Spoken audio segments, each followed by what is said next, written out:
Welcome to our podcast where somewhere between bad bosses, HR nightmares, and burnout, we realize that no one actually teaches you how to lead. So we're talking about it the real way.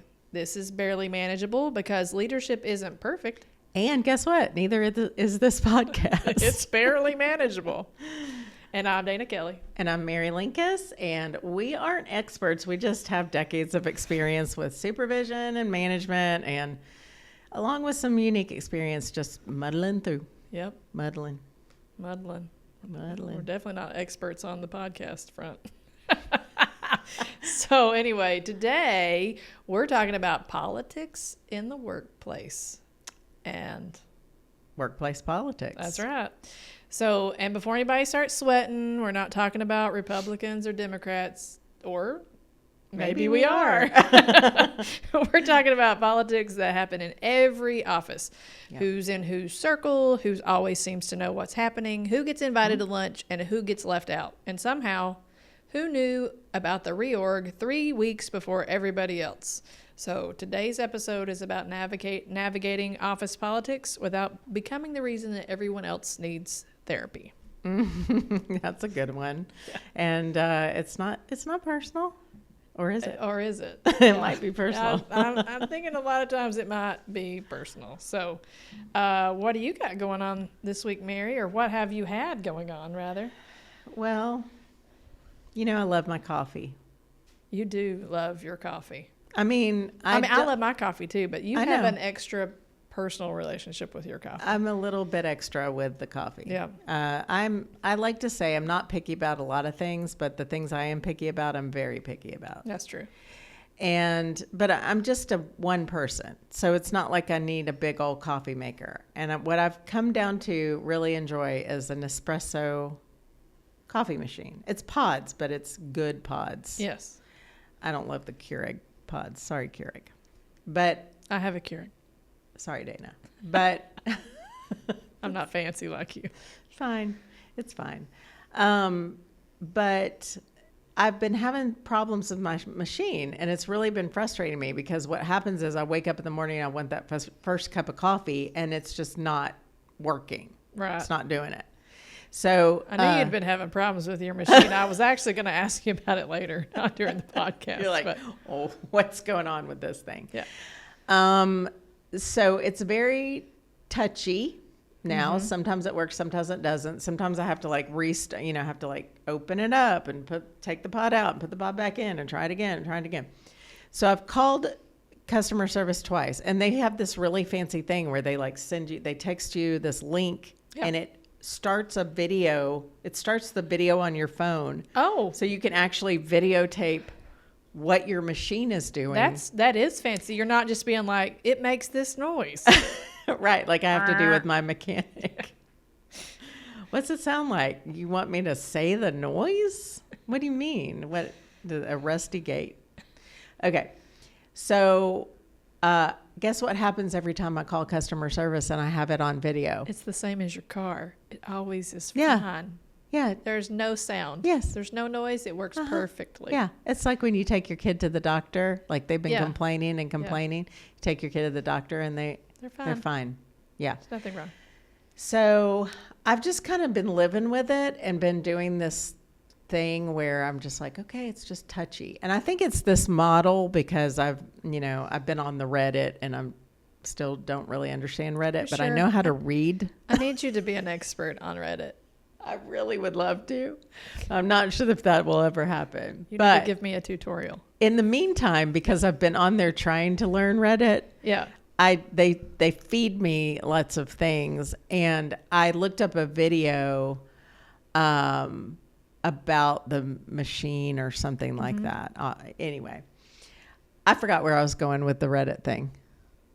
Oh, you found a thread. Oh, yeah. They were saying this particular model, there were certain things that were saying this particular model has some problems. So I've had the same model twice in maybe the last 6 years. So there's obviously a problem. But anyway, it's really annoying me.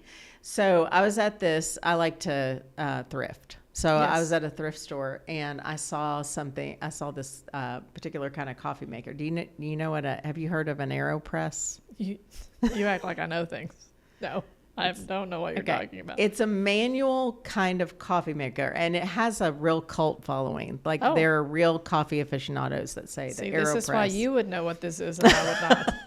Well, I researched it a little bit for something to use camping because it's portable, it's small. Oh, okay. So what it is, basically, it looks like this big syringe that you sort of set over your coffee cup. So it makes 1 cup of it at a time. Okay. And you put the coffee in there, and then you put the hot water in there and stir it around, and you let it sit. And it's got this like filter at the bottom. And so then after it sits for a while, you like push this plunger down. So like a French press. Kind of, except it goes straight into your cup. Oh, okay. And yes, it pushes it down like the French press, but it pushes it straight down into the cup. And the force of it going through that is supposed to be, really good. And it is good. I tried it. So I don't know. I just might ditch the Nespresso. Well, the real question is, did you get a good price? It was $3.99. It's $3.99. I think that's a good deal. And they're like new. I think they're around $40 or something. Oh That's my why gosh, I never. You got it for $3 and it's $40 new. Yeah, and it was all in the box.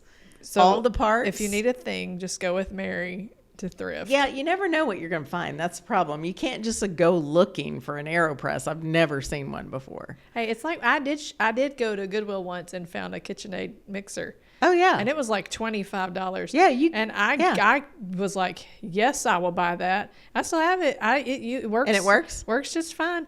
But I was like, there's no way this thing works, but I'm gonna try. It's fine. Yeah. I have it at my house. Yeah, but can take it back. I would never ever have seen it anywhere else. Well, but that's the thing. You have to just kind of go and do a little cruise around and just see if there's anything that looks good. You can't just go looking for something, right? But I was kind of like, I've been looking for those anyway. I was like $3.99. Like maybe it's I'll just hey, risk. You know what? I might just ditch the machine altogether. I'm gonna have to go back to grinding my own coffee though if I do that, because you did get me into that for a while. Yeah. I do have a grinder. I did stop that. Obviously the pot, when you put the pot in there, you don't have to grind your own coffee. But I am a big believer in grinding your own coffee. Yeah, you are. Anyway, I digress. How about you? What's been going on with you? School's back in for us, Mm-hmm. and football is in full swing. Okay. So all this football practices and scrimmages, and I've been having to go to scrimmages, and it's 1,000,000,000 degrees outside, and you're sitting on aluminum, Of course. seating. So you have to take a towel. I haven't. Hey, listen, I am fancy. I have one of those padded seats. Oh, those are good. I don't know how people sit on those stands without them. I had to do that too. 'Cause I had to get some seats. It'll hurt your bottom. Mm-hmm. You're sitting on those seats, but also I have like a fan. Those bleachers are not made. They are not made. They're not great.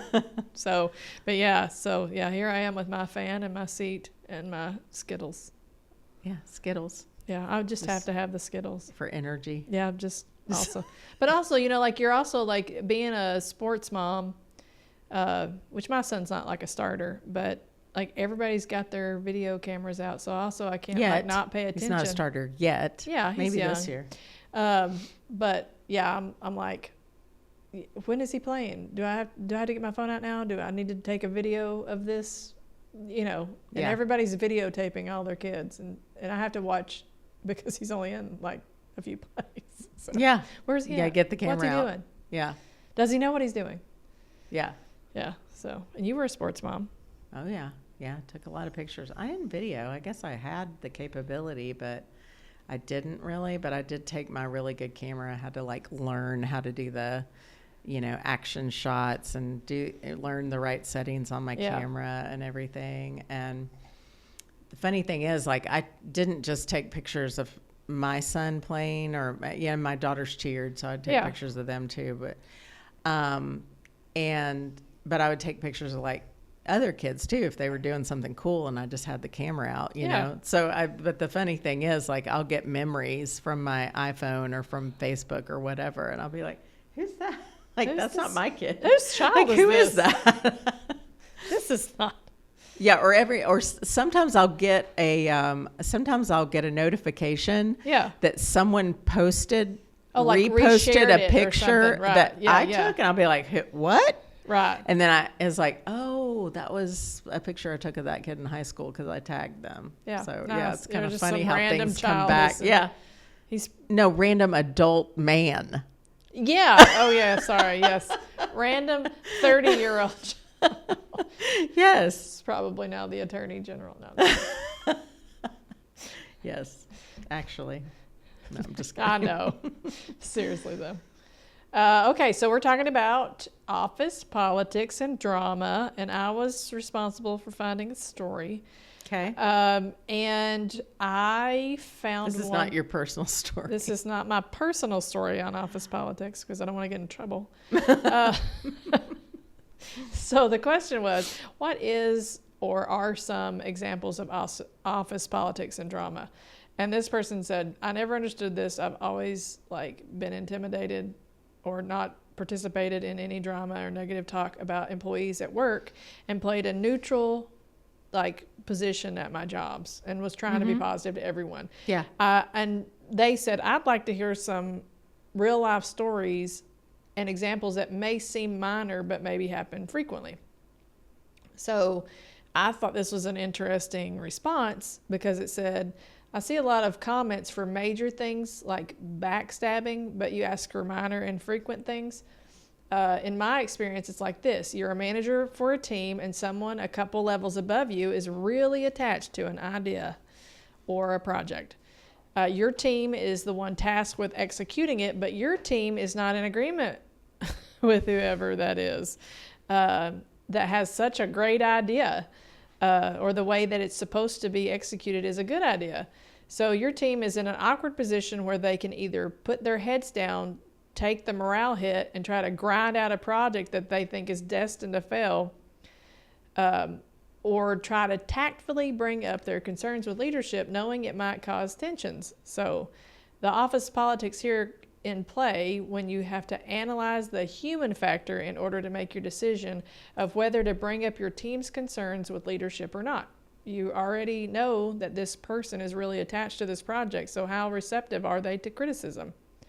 So I thought that was a really different take. Does that happen in real politics? I'm sure it does. I can imagine that they're like, here, we're going to implement this new law. I'm afraid to tell them. They're very attached to their own ideas. Go ahead. Right. Hey, Dana. Hey, Mary. I got news. Oh, we have news or you have news? Well, we have news. Okay, good. We have. What is the news that we have? You don't know, but you do know. Okay. You don't know what I'm talking about. I have no but idea. You do know because you participated in it. We now have a blog that's available on our website. What is the website? barelymanageable.com. It's not Barely Manageable Podcast. It's Don't Barely confuse Manageable. people. Shh. Barelymanageable.com. barelymanageable.com. And we're going to also be posting it on our social media pages, a link to our blogs. We're going to come, well, unless we're tired or we're out of town, or maybe even then, we're going to try to do this weekly. I just don't want to commit. You want to commit. I want to commit. Commitment, Mary. This is what we have. I'm afraid of commitment. Nope. So, but yeah, weekly we're going to do a blog because, it's not enough just to listen to our voices. I think you need to read. Here, we Our need words to write, of wisdom. We need to talk to you. We need to write to you. We're just trying to get through to you people. That's right. Exactly. So look for us on barelymanageable.com. That's right. Weekly. And back to our episode.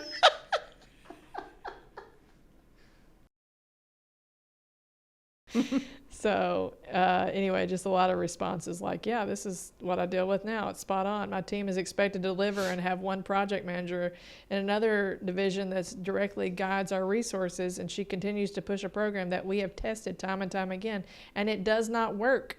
She wastes our time constantly to push the program that we already know is going to fail. So anyway, the drama plays out, morale hits, you're going to have poor performance appraisal if you don't do this, you know. Yeah. So, and then one person responded, I'm an HR director, and the most stubborn office politics behavior I've had to uproot is employees going to bosses or HR instead of each other with small conflicts or issues. And she said, I specify small here because there are absolutely times when it's more appropriate to go to a higher up or come directly to HR. But so many problems could just be nipped in the bud if people would just talk to each other.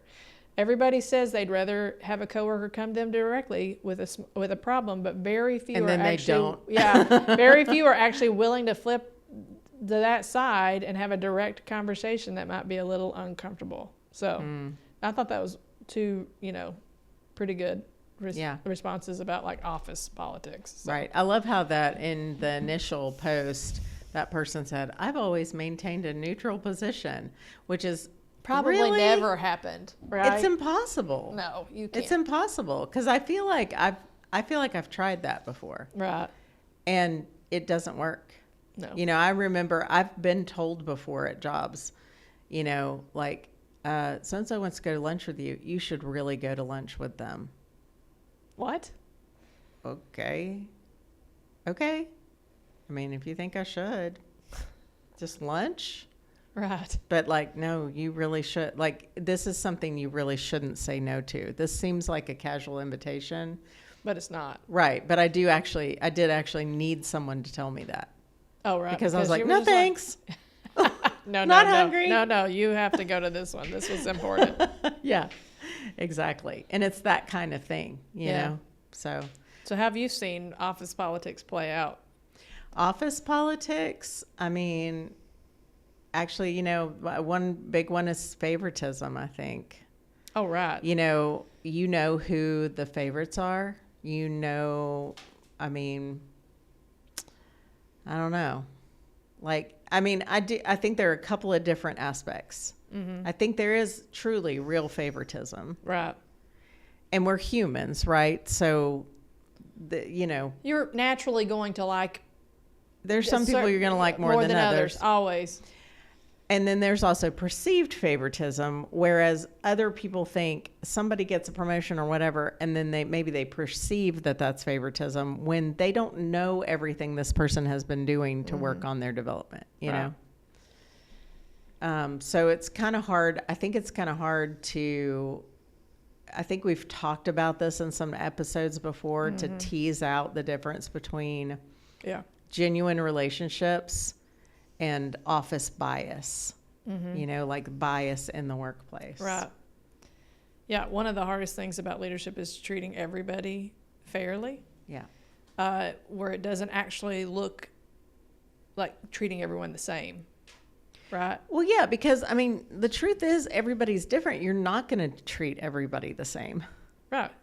And you are going to trust certain people to do certain things more than you're going to trust other people because they're just going to be better at it or more reliable. Yeah. So when is that favoritism and when is it just earned trust?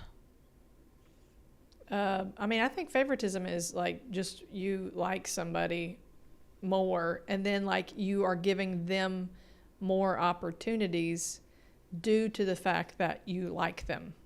Or you're ignoring other negative behaviors among those people that you like more, right? Yeah. Yeah. Yes, it actually isn't giving everyone equal opportunity. Yeah.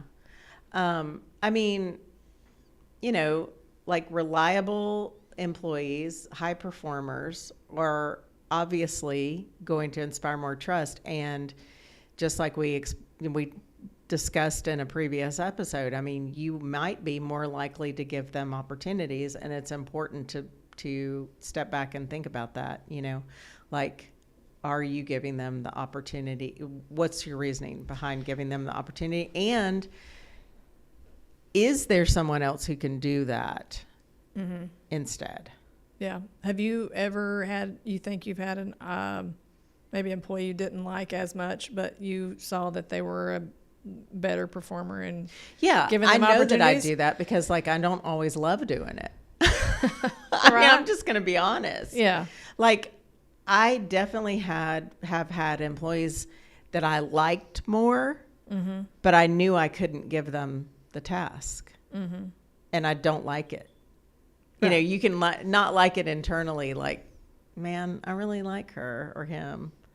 I want to give them this, but the other person, you know, deserves it. I think as somebody who has to like promote people, that is one of the hardest things. To actually to do your best to be fair. Obviously, you have your own biases, you have your own things that you have to like look at and work through.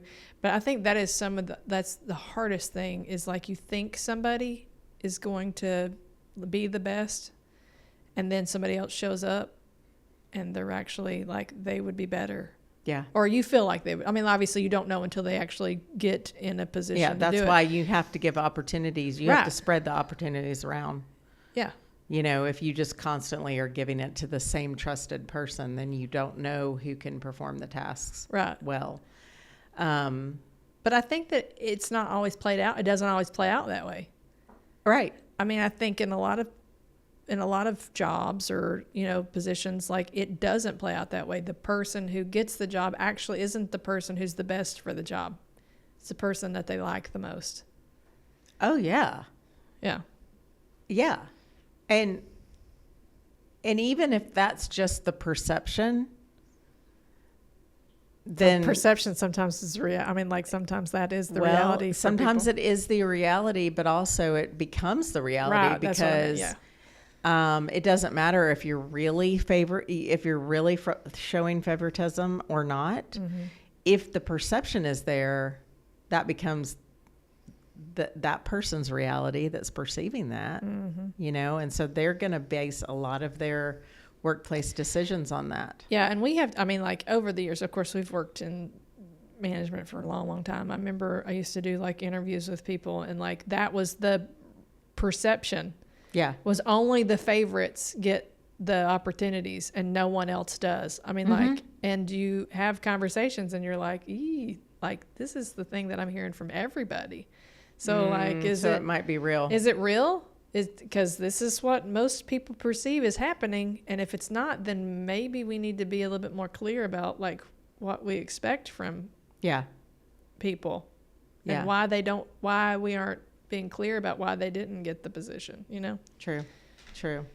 Well, I mean, I think sometimes favoritism is not necessarily happening, but neither is transparency. Right. So in order to make that perception, you know, more reality for people, I think you've got to be a little bit transparent with your staff and explain to them these might be the reasons why this person got that within, you know, within confidentiality, you know, so. Yep.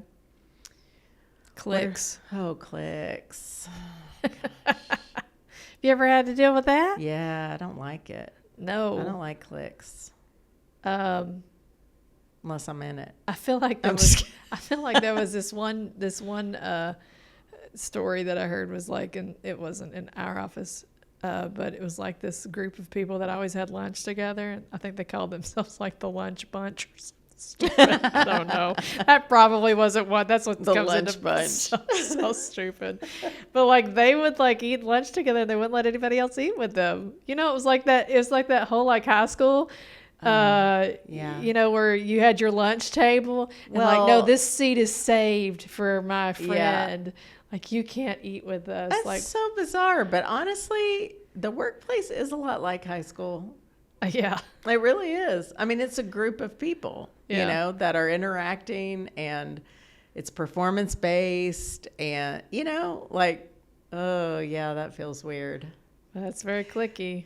But I think every workplace has certain groups. There are people that are going to naturally gravitate towards each other. You know, sometimes it's like there's leadership cliques, you know, certain leaders that get together. And maybe it's like on Survivor, where they decide to form an alliance. Or maybe they just truly, they get along. Yeah. So, I mean, I think that's the thing that's hard. It's hard to tell. Maybe some things to ask yourself about if you're involved in a group at work, to ask yourself about, is this a clique? Are we excluding people? Yeah. You know, are we trying to, keep it closed, keep this group closed so that we're not open to feedback or open to anybody else? Yeah. Why are you smiling?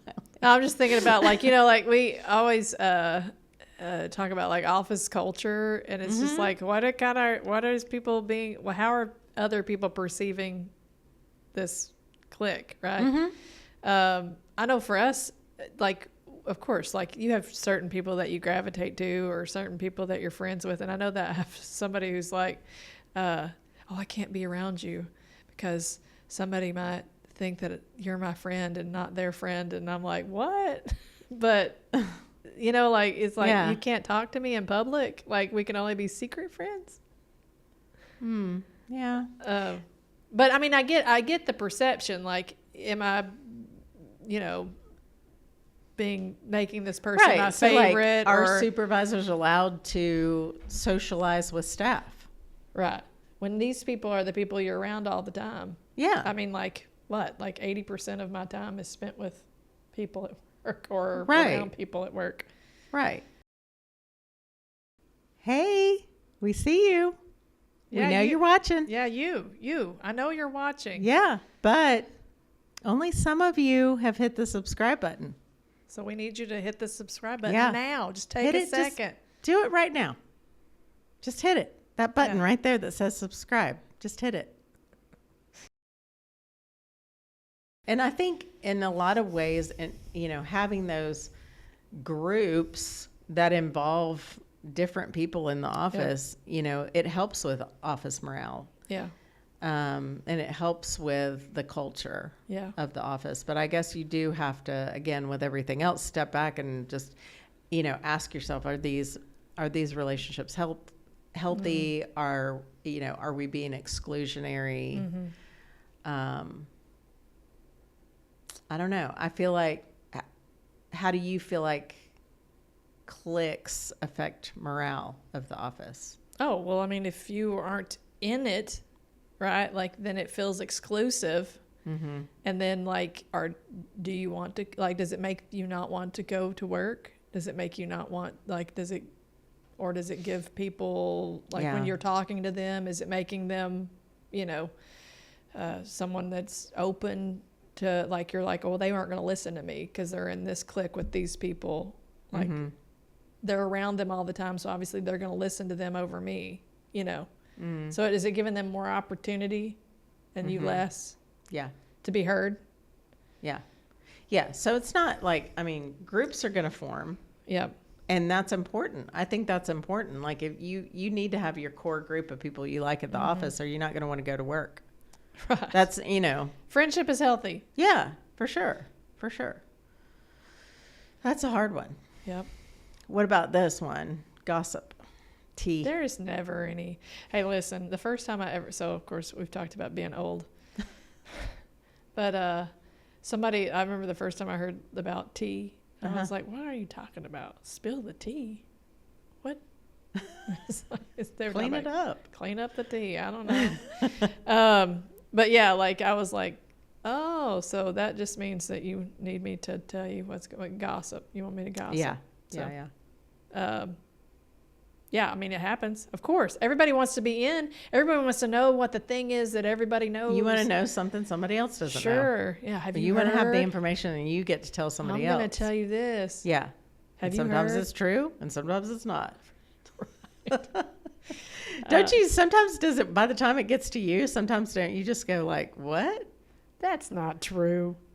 Where'd that come from? I don't even know where that came from. Why do you think people are just insistent on gossiping? Like, why do they do it? Why do people like to gossip? People like to storytell. I mean, I think people just innately it's want entertainment. Yeah, I think people just innately want to know what's going on. But is there something more nefarious a reason? Oh, I mean, for in the workplace? Yeah. Oh, I mean, like if you've got something on somebody else, right? Like Maybe to make you doubt if there's some jealousy, sure. make you doubt that person's ability or Yeah. their choices. Because a lot of times it's not even gossip about what's going on in the office. Oh no, it's what's going outside the office. Mm-hmm. I have heard some gossip that was probably true. Yeah. But I just did, if it's not something that I knew of for sure and it wasn't negatively affecting the workplace, I just a lot of times chose not to pay much attention to it. Yeah. But I don't think everybody thinks that way, Mary. I know. And it is, when somebody has something juicy to tell you, like you're like, ooh, what? And then a lot of times when they tell me, I'm like, God, I wish I didn't know that. I really wish you hadn't told me that. Like, I can't unknow it now. Like, I just really wish you hadn't told me. Now, sometimes you need to know. Sure. Like, because it might be affecting, yeah, workflow. It might be affecting, relationships within the office. Mm-hmm. How do you think that leaders sometimes unintentionally fuel gossip? How do we keep it going? I think probably know more. I think we've talked about, like, you hear everybody's problems sometimes, and I think that it's easy to get information and then not share it. Mm. And so I think unintentionally, even maybe if it's not shared, like you said, like nefariously, like, or like in a I know this information and you don't know this information, like somebody has a little bit like, oh, have you heard about, let me tell you about this. Like, have you heard this thing? Yeah. And, or like, oh yeah, we're dealing with this problem and this is what the problem is. And just not in a bad way. You're just trying to explain what's going on. And then they have information, right? Like, so who are you sharing it with? You know what I mean? Yeah. And accidentally you have now been the start of some piece of gossip that now is going all over the office. Yeah. I think a lot of times too, you leave your office open for gossip when communication is not great. Okay. So when there's not a lot of communication, especially when people are gossiping about what's going on in the office and what's coming up and what decisions are being made and why those decisions are being made, a lot of times people make up reasons for things when they don't actually have the reasons. So one thing that supervisors can do is make sure that lines of communication are open about the things that are going on. Because, if there's something going on and people don't know why, they might tend to decide what that is on their own and just start saying, hey, do you think maybe this is the reason? But then it's like that game of telephone. And then the next person that repeats it says, well, do you know what the reason is? It's this. Yeah. Or what about the oversharer? Like the person who comes and they just give you way too much information. And then you're like, oh my gosh. What do I do with this? What do I do with this information now? Yeah. Yeah. Right. You just always know to be on guard when somebody says, I probably shouldn't tell you this, but oh, no. You're the only person I'm telling. No, I doubt it. No. Yeah.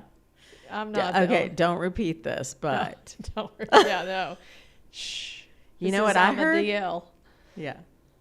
Gotta be careful. All right. So and we've touched on this a little bit, but just like, I can't remember when we talked about it, but going over your head. Oh yeah. I've never had that happen. Only every week. Yeah. Employees bypassing supervisors. Is it ever appropriate? Of course. Yeah. Yeah. It's just like that person who was talking about like HR, like there are certain situations. Yeah, absolutely. There are situations you should go over somebody's head because it's like a real problem. But most of the time I think it's just something where it's like, have you talked to them about that? And just because it's uncomfortable doesn't mean that you shouldn't talk to them about it. Yeah. But it really gets, I mean, that definitely is something that gets under my skin. Somebody goes over me and then I still have to deal with the problem. It's like, just come to me and we'll have a conversation. Now, it may not be on your timeline, but I think we've talked about that. Like, this might not be emergent and I might not have to deal with it today, but that doesn't mean we can't talk about it.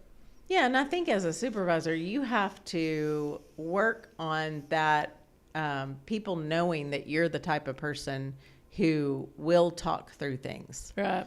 That, you know, because I think a lot of times that comes out of fear, fear of retribution, or maybe just they just don't think that you're going to differently. do anything about it. Yeah, you're just inaction. Yeah. Yeah. Like, I need this, this is my problem. I need it taken care of, and you aren't going to do it on my timeline. I'm just going to go to your boss. And I think that is one thing you really do have to let people know what you have done. If your direct report comes to you and gives you some information that needs to be handled, and I think they may not always see the result immediately, but I think it's important to communicate what you have done with that information, you know, instead of just saying like, yeah, thanks for telling me. That's great. Which sometimes you do just kind of want to do is like, yeah, okay. And then it's like, I have to do something with this. Because if I don't, even if you don't see it as big of a problem as they do, if you don't do something and they don't know what you're doing, then they're not going to trust that you're going to do it. So they are going to go over your head. Yep. Is it hard not to get defensive when that happens? Sure. But also, I feel like I'm always on the defense. Jump scare, and then what you say. But I also think if you know that you've done what you're supposed to do, then you can say, there's been times I'm like, okay, good. Go talk to them. I mean, I've done all the stuff. Maybe that'll help. But, you know, I've done what I need to do. So if you want somebody to back that up or you want to do it on your own, okay, fine. Yep. Fine. I feel less defensive when I know I've done everything I should have done. Like that one time we were in a meeting and you had like three ring binders with all of the emails. Yeah. You were like, fine. There's all my evidence. Really? You want evidence of what I did about that? Here you go. It's just 347 pages. 1,352 pages of all the That things. took me a whole day. I know it. To print that out. That did happen. I know. Okay. Well, we got to talk about it. What? What about personal politics at work? Because that is related.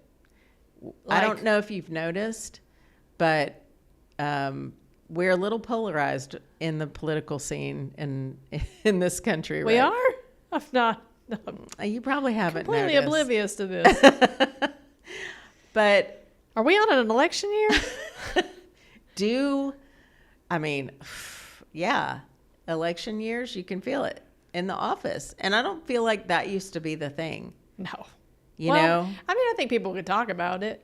But that's the thing. People used to be able to talk about it. Oh, that's true. And I Right. think it's that harder to now. Now it's become more taboo. People get more highly emotional. Right. Because they're attached. So, Yeah.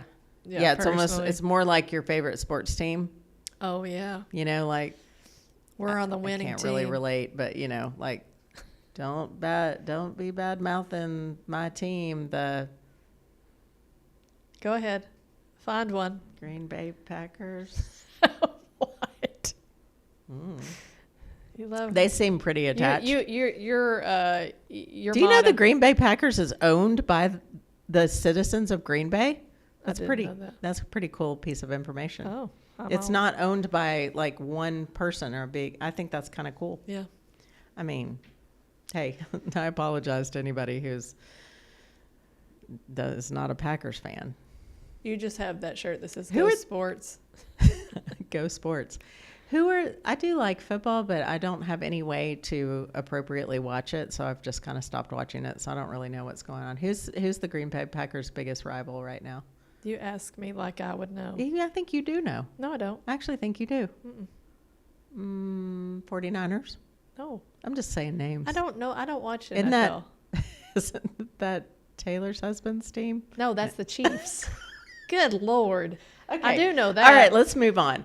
But anyway, it is more like that. Like people feel very invested, like it's them. It's personal. It's very personal to them. And it does become a problem in the workplace. It can. Like we've seen it. We have seen people who, we work in human services. So there are a lot of people who have similar values and goals and and working towards some similar things, right? And sometimes when people start talking about politics, it's surprising to hear that those people that you are working towards the same goals and you feel like you have the same beliefs and morals, that they believe something differently politically than you. Mm-hmm. So it's a hard thing to navigate, and people's feelings get hurt. Yeah. Like personal feelings get hurt. Yeah. So, I mean, like, how do we handle that as leaders in the office when that stuff's going on? I mean, I think, and by the way, it may be our own feelings getting hurt. Sure. Well, I mean, I think it's just, of course, I believe other people have a difference of opinion than I do, probably a lot of times. But I think it's like counseling, right? It's just like listening to them. Why is it that they, like, actually wanting to know, like, why? Why is it that you think that? And then being okay that it's not the same as you. I think that's the thing that we're missing right now. It's just like respect for other people's beliefs and values, and just being like, it's okay that we have a difference of opinion and we can talk about that, and it not be, or we don't have to talk about it.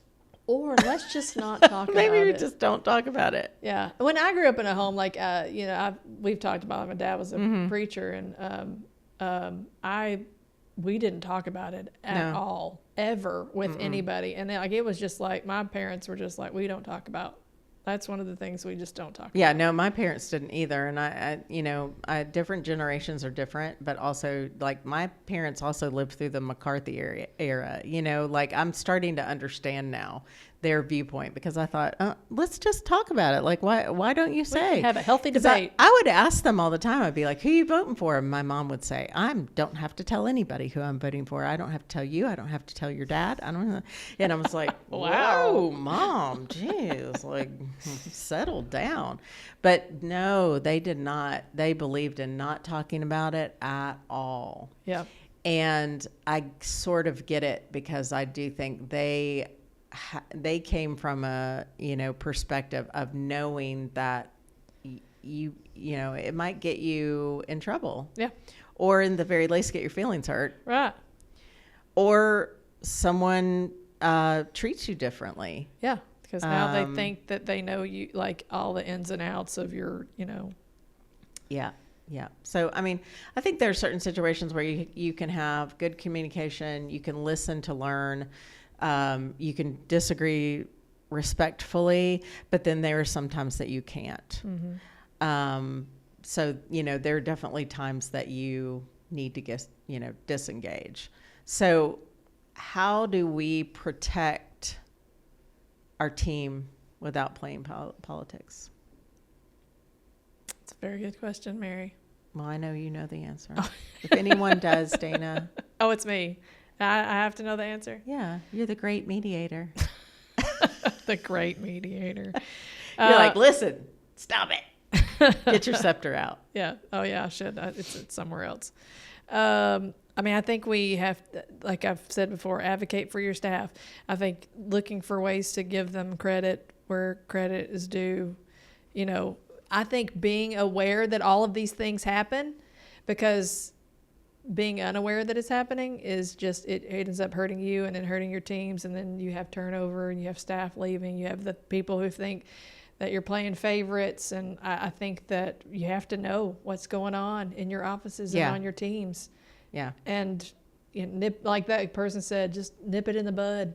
Like, can we not? We don't have to go. Mm-hmm. Mm-hmm. Yeah. And I mean,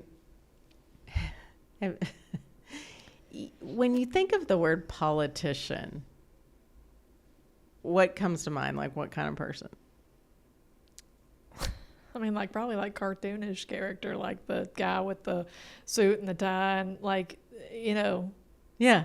almost skeezy, right? Like they go Hey, how back you and doing? forth. Yeah. Hey, how you doing? Yeah. Hey, how you doing? Yeah, good, really good to me. Yeah. Yeah. And it doesn't seem genuine. Right. Very inauthentic. Like, he's just going to tell me what I want to hear. And I noticed you said he. Well, I mean, like most of our politicians are men. That's true. But, I mean. It can be women. Absolutely. It doesn't really inspire a trustworthy person. No. So the goal in your office, if you want a good, culture and you want people to have good relationships and good communication, the goal is not to become the best politician. Right. Not that fakeness that we talked about before. It happens in some offices. Yeah. We've read stories about that, where you've got the glad-hander, you've got the, just person who's spewing, like the motivational things and good job, pat you on the back, But the goal isn't to become the best politician, because that in our mind is not what we want to be. Right. Not me anyway. No. Well, it's Probably. just being authentic, like wanting, people to trust you because you actually. Yeah, that's really, the thing. Trust is not the word that comes to mind when you think of politician. Definitely Either not. side of the fence. Yeah. Right? All right. No. Yeah.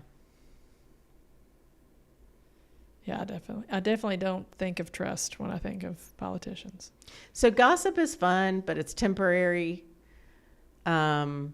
Trust is something that, building trust instead of just like that momentary, like dopamine hit of the, I know something you don't know kind of thing. Building trust is, it lasts longer. It provides a good feeling in a different way. It's more kind of a safe feeling in the office. So if you're the person who doesn't continue the gossip, that shuts it down, reframes things instead of allowing it, to go on, then you can build more trust. Well, right. And like, it just takes a second to lose it all. Like, it just takes a moment for you to have worked all these years to build trust with people, and just a split second, a bad decision, telling somebody else's stuff, to just completely bomb that. And then so hard to rebuild that after it's gone. Yeah. We're a broken record, but communication is so important. I mean, like, it just really is. Yeah.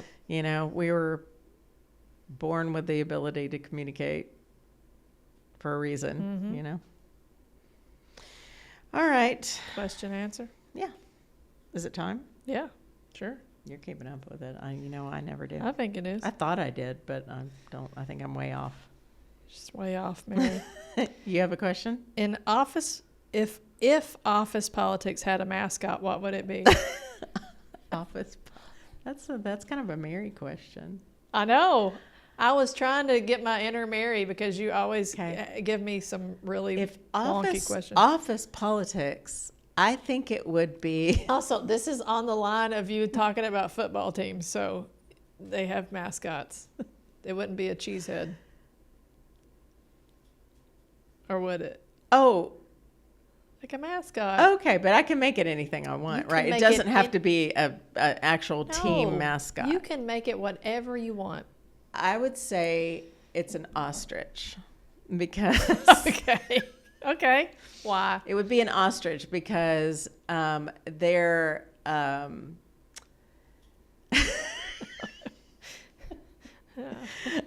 they seem really cool to look at and hang around, but they're also kind of scary, and you should stay away. Don't ostriches put their head in the sand sometime too? Uh-huh. Okay. Is that related? Sure. Some people putting their head in the sand and pretend that the gossip's not going on in their office. Yep. Yeah, I'm going with ostrich. I like it. For some reason, I just went straight to birds, and I don't know why. I kind of went through a lot of birds. What about you? What would you pick? Does any team have an ostrich as a mascot? No. I think it'd be cool. They're really fast. I don't think they're like team worthy. They got the long necks.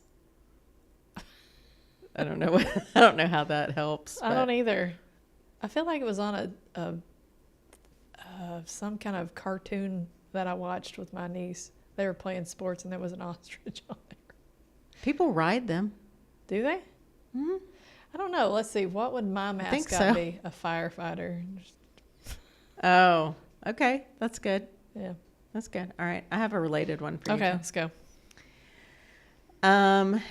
If you were campaigning for a leadership role in the office, what would be your running platform and what would be your campaign slogan? Okay, you're going to have to say that again. You're campaigning for a leadership role, like okay. like your leadership be, role that you have now. You have to run for. I have to run for office. You have to run for office. I would don't vote for me. That would be your campaign. I don't want it. Your campaign slogan would be "Don't vote for me. No. I don't want it." Oh my gosh, that's a reverse psychology. More people should use this. Yes. For real politics, don't vote for me. No. I don't want it. And then everybody'd be like, I'm voting for them. What about I like that one. I don't know. Let's see. It would be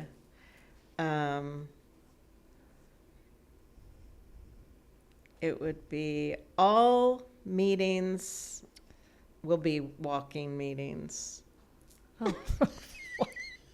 That would be my campaign. You sound like a little kid that's trying to get at their school on their school team or whatever they're. Okay, maybe we should go back to that. Free snacks at lunch. Yeah. Okay. Yeah. All meetings. There will be no meetings that don't involve walking or playing something fun. Not a team builder, but like a basketball or like dodgeball. No. We do not need to play dodgeball at work. Wrap this up. You're right. You're right. I'm going back to when I wanted to run for office in elementary school. You are. You're like sorry. free snacks, oranges at lunch. Oranges? No, I would. In elementary school, I would Principal not. for the day. Yeah. No, all walking meetings. No, there's only walking meetings. There's no meetings where you sit still. Okay. That'd be hard virtually, but I guess we could do it. Yeah, you just put your headphones in and. Well, not when they want you on camera. GoPro. Camera right here. The camera goes out. I want to see where you're walking. I don't need to see your face. Okay. Anyway, whatever. Apparently, don't vote. I'm going to go back to yours. Don't vote for me. I don't want this. So if you've ever worked for a bad boss, whether you voted for them or not, or you're worried you might be one, you're in the right place. It's barely manageable because leadership isn't perfect. Neither is this podcast. It's barely manageable. Like, comment, and subscribe, please. And please leave a 5-star review and help us share the podcast. Thanks for listening.